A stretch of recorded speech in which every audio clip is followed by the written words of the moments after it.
irmãos acharam? Então deixa a sua Bíblia aberta aí. Antes eu gostaria de fazer algumas considerações iniciais, orar, e depois a gente vai lendo o texto e parando ele, comentando à medida que se faz necessário. Queridos, o gostoso da gente ler a Bíblia, a palavra de Deus, ela de Gênesis e Apocalipse, é que nós nos deparamos muitas vezes com algumas histórias inusitadas. Por exemplo, todo mundo conhece Jeremias. Todo mundo conhece o profeta Isaías, Ezequiel.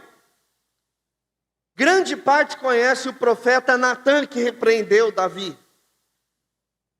Mas quem é que conhece o profeta Micaías? Já fica mais difícil. Mas nós temos uma linda história, uma pérola, e grande ensino que nós podemos extrair a partir da vida desse profeta, desse homem de Deus, que aparece apenas nesse trecho, em segundo livro dos Crônicas, e também no texto paralelo, no primeiro livro dos Reis, no capítulo 19.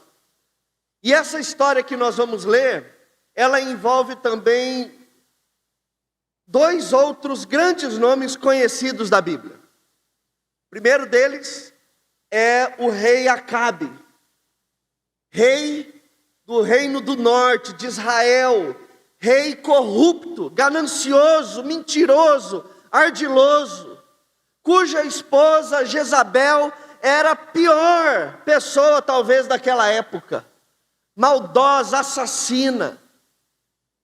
Ela sonhava em matar todos os profetas do Senhor, inclusive fez isso em certa ocasião. Pessoas da pior espécie. E nessa história, além de Acabe, nós temos o oposto a isso. Um grande rei, um homem de Deus, chamado Josafá, filho do rei Asa, que governou o reino do sul, reino de Judá. E se nós olharmos o relato, por exemplo, da vida dele, no capítulo 17 desse mesmo livro, nós vamos ver declarações extraordinárias de Josafá. Diz que Josafá era homem de Deus e ele andou nos passos de Davi. Que Josafá, ele fez algo inovador. Ele percorreu as cidades de Judá, levando o livro da lei, para que todos pudessem aprender sobre a lei do Senhor. É dito que o coração de Josafá era tão crente, que ele se tornou ousado em seguir os caminhos do Senhor. Esse era Josafá. Exceto por um episódio. Um episódio que é justamente o episódio que nós vamos ler. Que foi como que uma arapuca. E nós temos aqui então essas três grandes personagens. Micaías, Acabe e Josafá. Vamos orar? Senhor, esta é a tua palavra. Que o Senhor possa falar aos nossos corações e trazer o ensino que tu desejas em nossas vidas, Pai. Nós te louvamos. Que o Senhor possa falar conosco nessa manhã. Pela tua graça e pelo teu amor. Nos ensinando, nos edificando, nos encorajando e nos corrigindo. Para a honra e glória do teu nome é que nós oramos. Amém. Diz assim então, capítulo 18 do segundo livro das Crônicas dos Reis de Israel. A partir do verso 1. Josafá tinha riqueza e glória em abundância, e tornou-se genro de Acabe. É interessante essa descrição que faz sobre quem era Josafá. E o filho de Josafá se casou com a filha de Acabe. Passado alguns anos, Josafá foi visitar Acabe em Samaria. Samaria era a capital do reino do norte. Então Acabe matou ovelhas e bois em abundância para Josafá e para o povo que o acompanhava. E o persuadiu a ir com ele atacar Remote Gileade. Então assim, Acabe, ele era muito intencional. Ele não fez isso porque ele queria agradar o pai do seu genro. Pelo contrário, ele fez isso porque tão ardiloso era o seu coração que ele tinha segundas intenções, que era atacar uma pequena cidade daquelas bandas.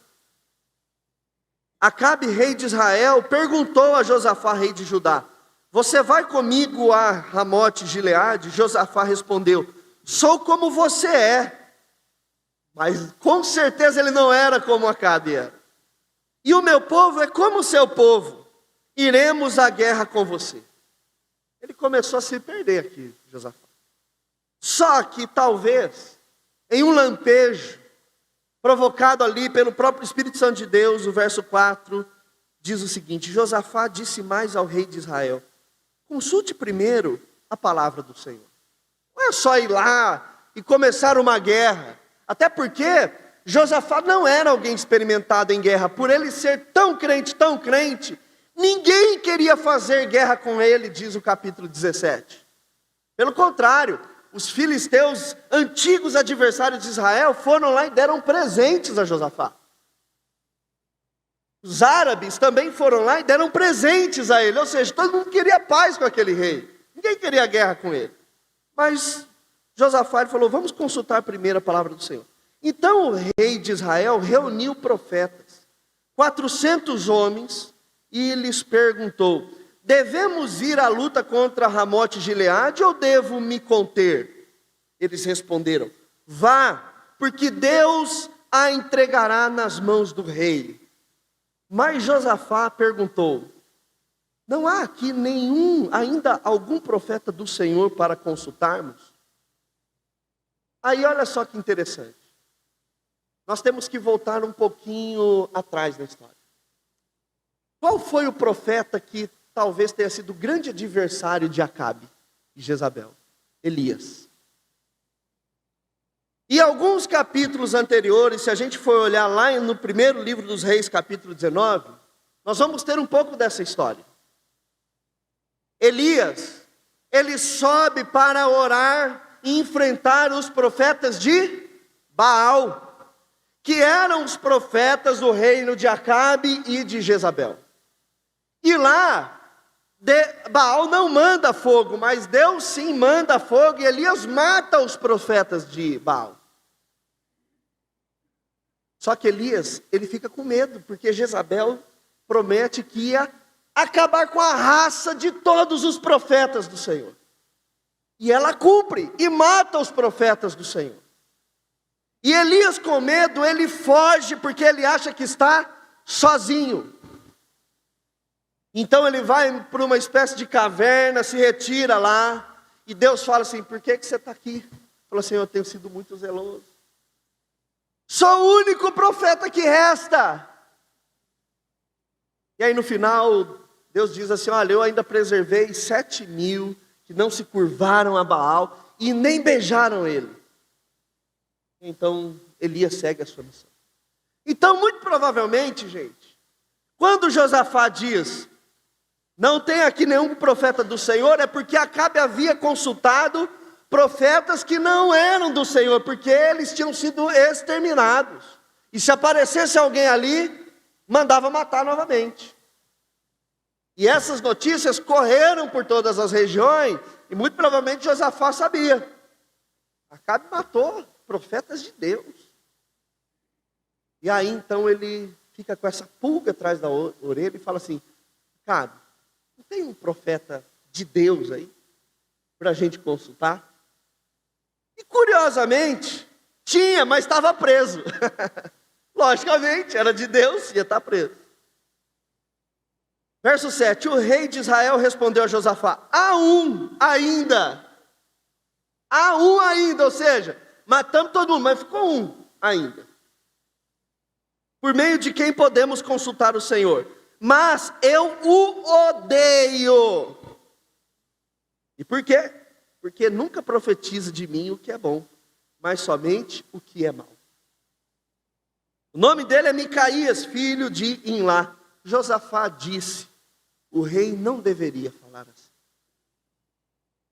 Contraste de um homem temente a Deus e de um homem que não é temente a Deus.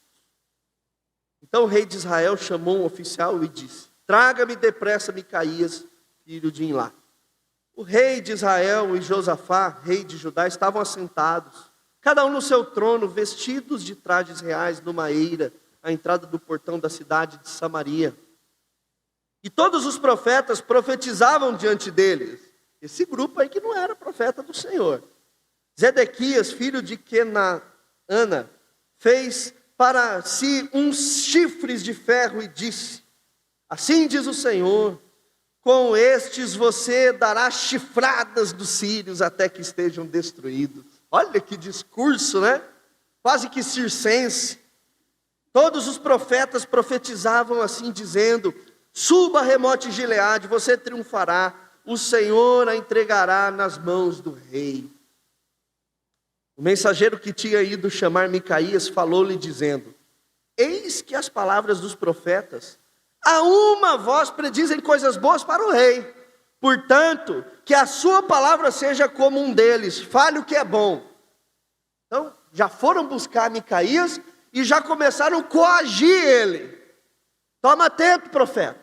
Está todo mundo lá no único discurso e falando que é bom, todo mundo na mesma ideia, hein? Não vai arrumar problema. Fale a mesma coisa. Micaías respondeu: tão certo como vive o Senhor, o que o meu Deus me disser, isto falarei. Quando ele chegou à presença do rei, este lhe perguntou: Micaías, devemos ir a Ramote Gileade para a batalha ou devo me conter? Ele respondeu: vá, você triunfará. Eles serão entregues nas mãos de vocês. Mas Acabe desconfiou. O rei lhe disse: quantas vezes devo fazer você jurar que não me fale a não ser a verdade em nome do Senhor? Parece que até Acabe sabia que aquele teatro dos profetas não tinha fundamento. Porque mesmo quando Micaías diz aquilo que os próprios profetas estavam dizendo, ele não está convencido. Ele fala: fala a verdade. Fala a verdade. Então Micaías diz. E aí ele foi fundo, acabou mesmo com tudo ali. Vi todo Israel disperso pelos montes como ovelhas que não têm pastor. O Senhor Deus disse: estes não têm dono, que cada um volte em paz para a sua casa. Então o rei de Israel disse a Josafá: eu não te disse, não disse a você que ao meu respeito ele não profetiza o que é bom, mas somente o que é mal? Acabe ele mesmo não estava querendo aceitar a palavra. Ele pede, Micaías fala o que o rei quer ouvir, o rei não se convence, fala a verdade. Quando ele fala a verdade da parte de Deus, Acabe diz: está vendo, está falando que é mal. Não dá para entender a cabeça orgulhosa, confusa de Acabe. Então, Micaías prosseguiu: portanto, ouçam a palavra do Senhor. Viu o Senhor assentado no seu trono e todo o exército do céu estava à sua direita e à sua esquerda.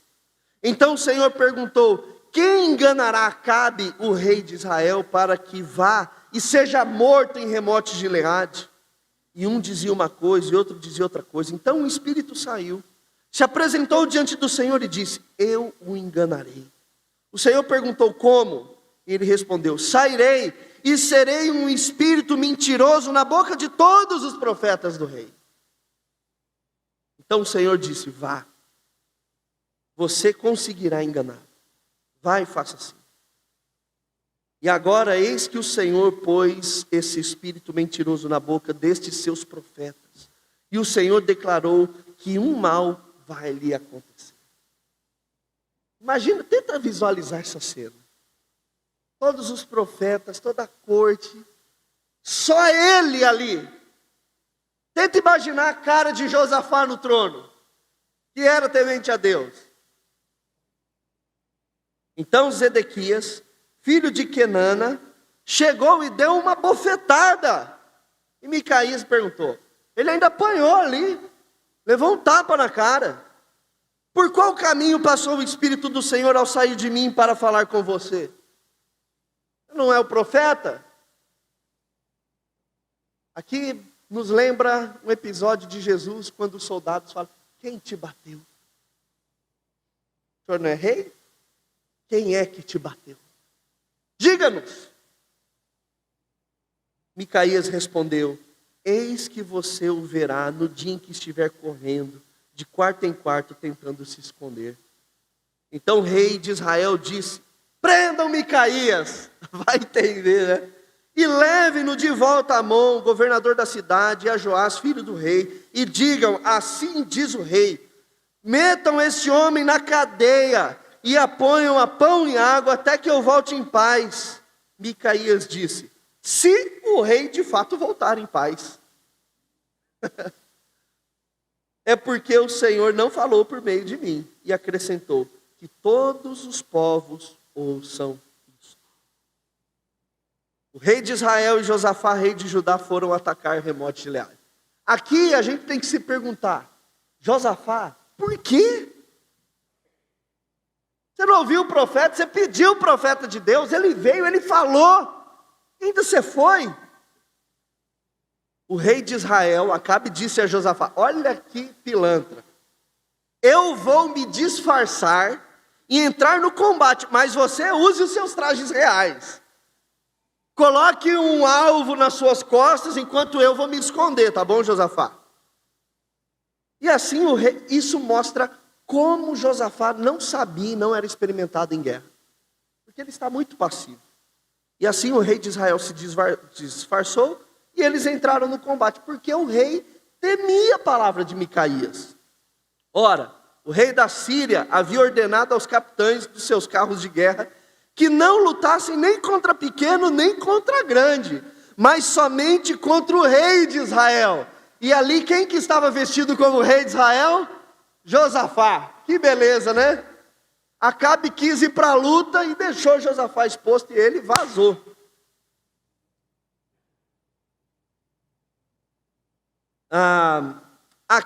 Quando os capitães de carros viram Josafá, disseram: aquele é o rei de Israel.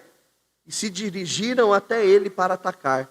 Porém Josafá gritou, ao desespero de quem nunca participou de uma guerra: e o Senhor o socorreu. Que linda essa expressão. A gente se lembra do Salmo, né? Clamo ao Senhor e Ele se inclina para mim. Ele ouve o meu pedido de socorro. Quando os capitães dos carros de guerra viram que não era o rei de Israel, deixaram de persegui-lo. Então o homem enteçou o arco e atirou ao acaso. Tirou, levantou e pá! Soltou ao acaso. E atingiu o rei de Israel por entre as juntas da armadura. E esse rei era Acabe que estava escondido. No final das contas, a flecha acertou ele.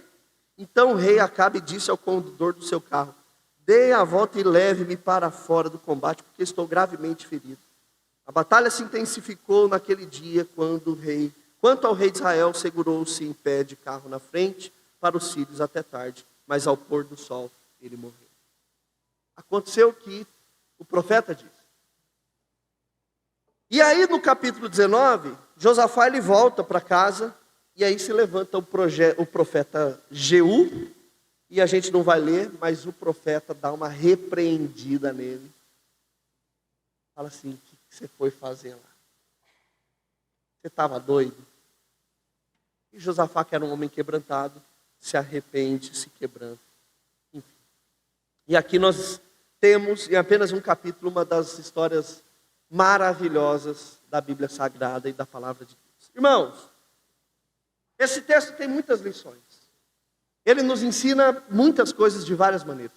Mas tem uma aqui que sobressai, que eu acredito que talvez seja o nosso maior desafio. Todo crente tem um grande desafio de obedecer a Deus. Eu acredito que todos nós lutamos com o desafio de obedecer a Deus.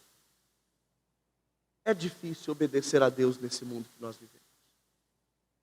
Porque o tempo todo nós somos pressionados, coagidos, a termos atitudes das quais a palavra de Deus, ela diz totalmente ao contrário.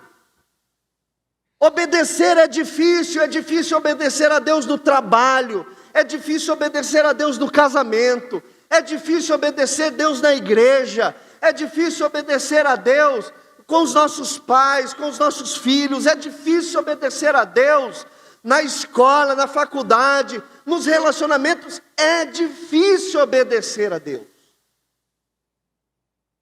Por outro lado, a palavra de Deus sempre diz que o verdadeiro cristão é aquele que obedece o Senhor. Obedece o Senhor. E aqui nós vamos ver o relato de um homem, tal como cada um de nós, que obedeceu ao Senhor. E obedeceu a Deus nas mais contraditórias circunstâncias. Porque hoje a propaganda bizarra que se faz no mundo é de que a palavra de Deus ela tem o seu espaço apenas entre os crentes, mas ela não é uma verdade absoluta. Pelo contrário. A palavra do Senhor, o Evangelho, aquilo que Jesus diz, aquilo que Deus diz, é a suprema verdade sobre toda a existência. E tudo que foge disso, a partir da desobediência, se torna mentira. Mentira.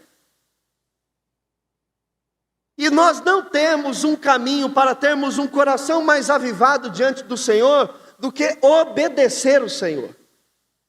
Tem muita gente que ora às vezes falando, Deus nos dá um avivamento.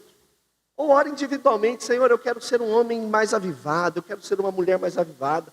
Mas irmãos, sem obediência não há avivamento. Nós podemos até ficar falando, eu quero crescer com Deus, eu quero crescer no meu relacionamento com Jesus, mas se não tiver a obediência, isso não se desenvolve. Obediência é o pressuposto para que a gente caminhe e cresça no Senhor sempre. Tanto que existe uma coisa interessante. Se nós olharmos lá para Atos, capítulo 2, no episódio da descida do Espírito Santo, diz que o Espírito Santo, esse é um detalhe interessante que você pode ler depois lá, desceu sobre eles quando eles estavam sentados. Não quando eles estavam agitados ou orando. Porque, segundo o reverendo Augusto Nicodemos, o judeu, ele não ora sentado. Não ora sentado. Mas o avivamento lá de Atos veio justamente quando eles estavam sentados. Parece que no momento de descanso, de conversa, eles foram surpreendidos. Mas o detalhe é que, por que esse avivamento veio? Porque eles estavam obedecendo a Jesus. Quando Jesus foi assunto ao céu, o que ele disse? Voltem para Jerusalém, voltem lá para a cidade onde eles me prenderam, onde eles me crucificaram. É lá, onde também vocês são hostilizados, é lá que vocês têm que voltar. E lá meu Espírito Santo vai descer sobre vocês. Então não era tanto uma questão se eu estou orando muito, se eu estou orando pouco, se eu estou gritando, rolando no chão, mas se eu estou obedecendo o Senhor, eu recebo do Senhor a dádiva desse avivamento. Então não adianta. Se nós queremos ter um coração mais avivado com o Senhor, a obediência ao Senhor é imprescindível. E o que nós vamos ver desse profeta são ricas lições de encorajamento para cada um de nós. Eu gostaria de destacar 3 desafios para nós em relação à obediência. Porque esse profeta não está sozinho. Quando nós olhamos o texto de Filipenses capítulo 2, nós vemos Paulo dizendo que Jesus, ele foi obediente até a morte de cruz. E o autor de Hebreus, segundo o pastor Rodrigo Paulo, eu não vou entrar nessa dividida, mas, no capítulo 5 ele vai além. Ele diz que Jesus, ele aprendeu a obediência por aquilo que sofreu. O próprio Jesus, ele também aqui, na sua perfeita e total humanidade, aprende a importância da obediência. Tanto que lá no Getsemane, ele orando, ele fala: Senhor, afasta-se de mim esse cálice. Mas eu quero ser obediente, contudo faça a tua vontade, não a minha.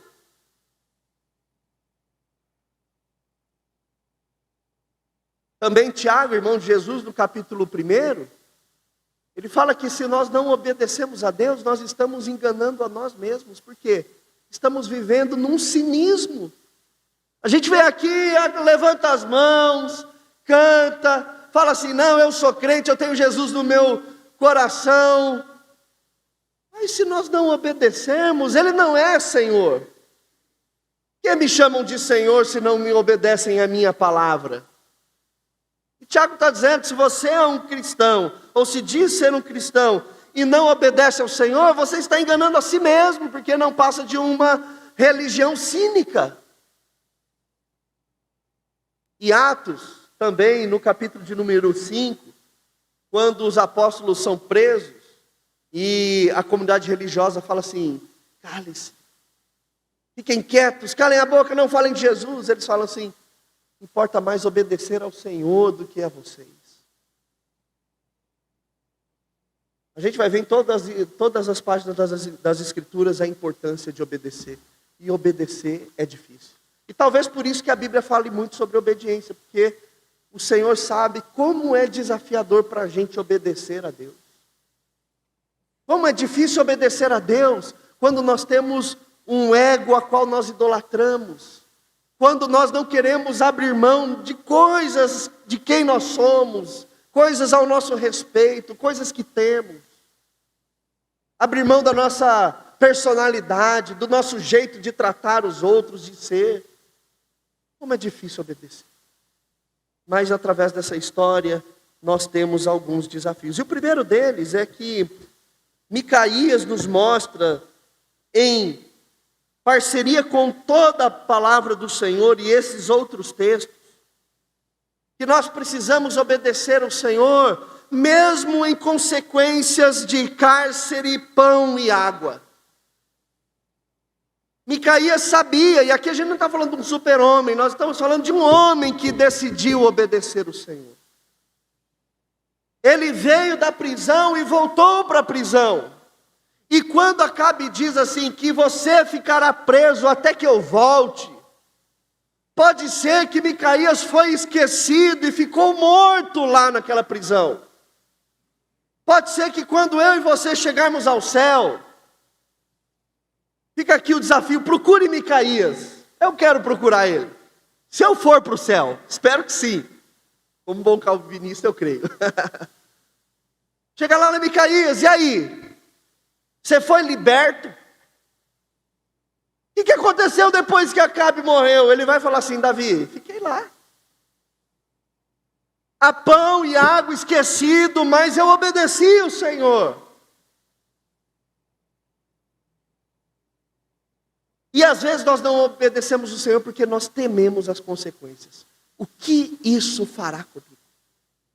E se eu, meu Deus, for para o cárcere e ficar a pão e água? E se por obedecer o Senhor, eu ficar com menos dinheiro? Eu perder algumas amizades? E Micaías está dizendo que vale a pena obedecer o Senhor, e esse é o nosso papel, ainda que a consequência seja cárcere, pão e água. Os morávios do século XVIII, movimento da Europa missionário, um grupo de irmãos que se vendiam para outros países como escravos para pregar o Evangelho. Quando perguntavam a eles: vocês são loucos? Por que vocês estão se vendendo para outros povos como escravos? Aqui vocês têm casa, comida, família, trabalho, vocês vão ser escravos em outra terra. Eles respondiam assim: porque o cordeiro é digno do meu sacrifício. Porque o cordeiro é digno. A nossa obediência nós fazemos porque o cordeiro é digno. Deus era digno da obediência de Micaías, ainda que as consequências eram cárcere, pão e água. Eu não sei quais serão as consequências se você sair daqui dessa manhã disposto a obedecer o Senhor até o fim. Eu não sei quais serão as minhas. Mas a história de Micaías, a história de Jesus, de Paulo e de tantos outros, nos estimulam a seguirmos objetivamente em obediência. Talvez a obediência vai fazer com que você deixe de ir nas baladas. Que você tome, às vezes, aquele goró mais do que devia. Mas é isso. A gente, às vezes, fica preocupado com o que a gente pode perder, mas a gente se esquece daquilo que a gente está ganhando no Senhor. Obedecendo aí. Segundo desafio é que o coração obediente ele está comprometido mesmo diante da corte do rei. Micaías, ele não obedeceu apenas numa rodinha de amigos. Ele teve uma postura obediente como cidadão em meio a um governo, a uma sociedade. E custasse a vida dele, ele ia ser fiel ao Senhor. Ele ia permanecer firme em Deus, porque é muito fácil ficarmos intimidados com isso. E pode ser que quando você começar a obedecer ao Senhor, as pessoas vão falar assim: ó o crente chato chegando aí, ó o fanático. Quando o nosso time ganha, a gente pode gritar, pode cornetar, pode zoar. Agora, quando é para falar daquilo que mudou a nossa história, a gente é contido.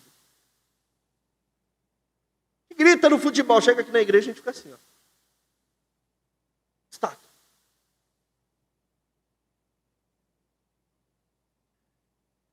Irmãos, que falem, porque mais importa obedecer o Senhor. As pessoas vão se afastar de você porque você decidiu obedecer o Senhor. A Bíblia não diz que isso é pecado. Você não vai chegar no céu e verá Deus apontando o dedo para você e falando assim: estou triste e magoado com você. Por quê? Porque as pessoas se afastaram de você porque você escolheu me obedecer. Nós procuramos fazer de tudo para estar em paz com todos, desde que isso não custe a nossa obediência e fidelidade ao nosso Senhor. Porque mesmo diante do rei, nós não estamos tentando bajular ninguém, nós não estamos tentando agradar ninguém, antes queremos agradar o Senhor. E o terceiro e último desafio é que a obediência, ela nos faz nos comprometermos com o Senhor, mesmo diante da oposição. Veja o que aconteceu. Micaías foi esbofeteado. Ele foi coagido, pressionado de todos os lados para falar uma mensagem agradável e mentirosa. Mas ele não caminhou no fluxo daqueles outros profetas, que não eram comprometidos pelo Senhor e que tinham na boca deles um espírito mentiroso. Porque quando nós começamos a obedecer o Senhor, nós sofremos sim oposição. Sim, sofremos oposição. Mas o que não dá para fazer com o Senhor é levar um cristianismo que tem um pé em cada canoa. Ou nós obedecemos o Senhor, ou nós temos que rever e questionar que tipo de crentes nós estamos sendo. Agora, meus irmãos, não é fácil mesmo.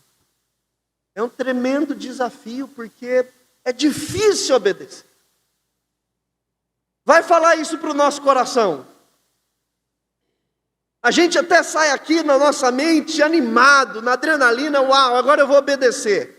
Chega a primeira oportunidade, o nosso coração fala, mas é difícil. Portanto, essa palavra nessa manhã é um desafio, apenas para que a gente consiga obedecer, porque certamente, irmão, Se obedecermos o Senhor, seremos homens e mulheres mais avivados. Às vezes a gente tenta compensar a falta de obediência com performismo, ter uma vida performática. A gente vem na igreja, e tem que vir mesmo, chora, a gente contribui, a gente está lendo a Bíblia, a gente fala, Deus, mas por quê? Porque parece que eu estou seco, porque parece que eu estou vazio. Estou inscrito no John Knox, estou craque em teologia, faço isso, faço aquilo, fui lá no mutirão, estou ajudando no carnaval, no acampamento. É Deus falando assim, mas isso não passa de performance espiritual, se não tiver obediência.